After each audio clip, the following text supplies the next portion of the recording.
एक बार एक आदमी रास्ते से कहीं जा रहा था। रास्ते में उसे एक बड़ा विशालकाय हाथी दिखा जो बहुत ही शक्तिशाली, दमदार और ताकतवर दिख रहा था। लेकिन इतना ताकतवर होने के बावजूद वह एक कमजोर रस्सी से बंधा हुआ था। वह आदमी अचानक वहां रुक गया।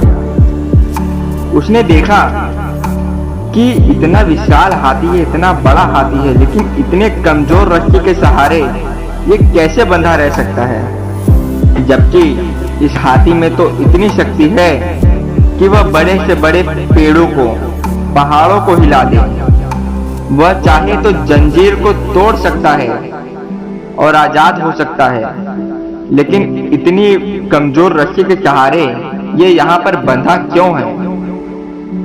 उस आदमी को यह सब देखकर बहुत ज्यादा आश्चर्य होता है और बार बार उसी के बात को सोच रहा था, जबकि वहां कोई जंजीर, पिंजरा नहीं है। ऐसा क्या कारण है जिसके कारण एक विशालकाय हाथी इस कमजोर रस्सी से बंधा हुआ है और भाग नहीं पा रहा? इस कारण को जानने के उद्देश्य से वह एक ऐसे आदमी के पास जाता है जो कि उस हाथी के बारे में जानकारी रखे, हाथियों के बारे में जिसको अच्छा नॉलेज हो। ऐसे किसी महावत को पकड़ता है और उसके पास जाता है और उत्सुकता पूर्वक अपनी जिज्ञासा रखता है। वो अपने महावत से पूछता है कि एक विशालकाय हाथी जो कि चाहे तो एक सेकंड में तहस नहस कर सकता है, ऐसा क्या कारण है जिसकी वजह से यह एक कमजोर रस्सी से बंधा हुआ है और भागने की कोशिश भी नहीं करता? इस हाथी को आपने ऐसे कैसे कंट्रोल किया है? इसका उत्तर दे। उस आदमी की बात सुनकर वो महावत ने उत्तर दिया कि जब यह हाथी बहुत छोटा था, बिल्कुल नवजात था, तब मैं इसे इसी रस्सी के सहारे बांधा करता था। उस समय यह रस्सी बहुत मजबूत थी कि इसको तोड़ पाना इसके लिए बहुत ही मुश्किल था। उस समय इसने उस रस्सी को तोड़ने का भरपूर प्रयास किया। कई बार चोटिल हुआ, पैरों से खून आ गए, चमड़ियां छिल जाती इसकी, लेकिन रस्सी को तोड़ पाना इसके लिए तभी बहुत ज्यादा नामुमकिन सा था। काफी प्रयास करने के बाद असफल होकर इसने हार मान ली और असंभव मानकर इस रस्सी पर जोर लगाना छोड़ दिया। धीरे धीरे जब यह बड़ा हुआ तो इसे अभी भी लगता है कि यह रस्सी इससे नहीं टूटेगी और इस रस्सी को तोड़ने में यह असमर्थ है। इसलिए वो कभी रस्सी को तोड़ने का प्रयास ही नहीं करता, कभी कोशिश ही नहीं करता।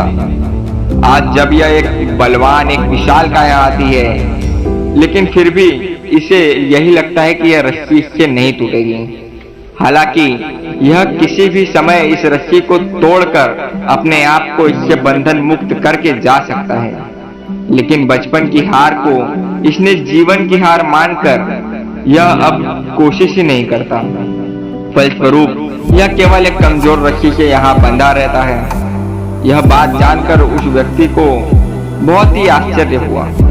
दोस्तों, इस हाथी के समान ही हम में से जाने न जाने कितने लोग हैं जो यह मान लेते हैं कि वो जीवन में कभी सफल नहीं हो सकते, क्योंकि पहले उन्होंने कोशिश की थी लेकिन असफल रहे। इसलिए उन्हें लगता है कि वो कभी सफल ही नहीं होंगे।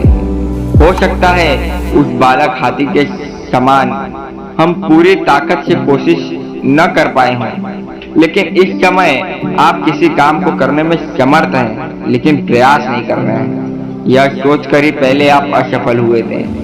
इस सोच को हाथी की रस्सी वाली सोच का नाम दिया जाएगा और हो सकता है आप जिस रस्सी को तोड़ सकते हैं उस रस्सी से पूरी जिंदगी भर बंधे रहोगे।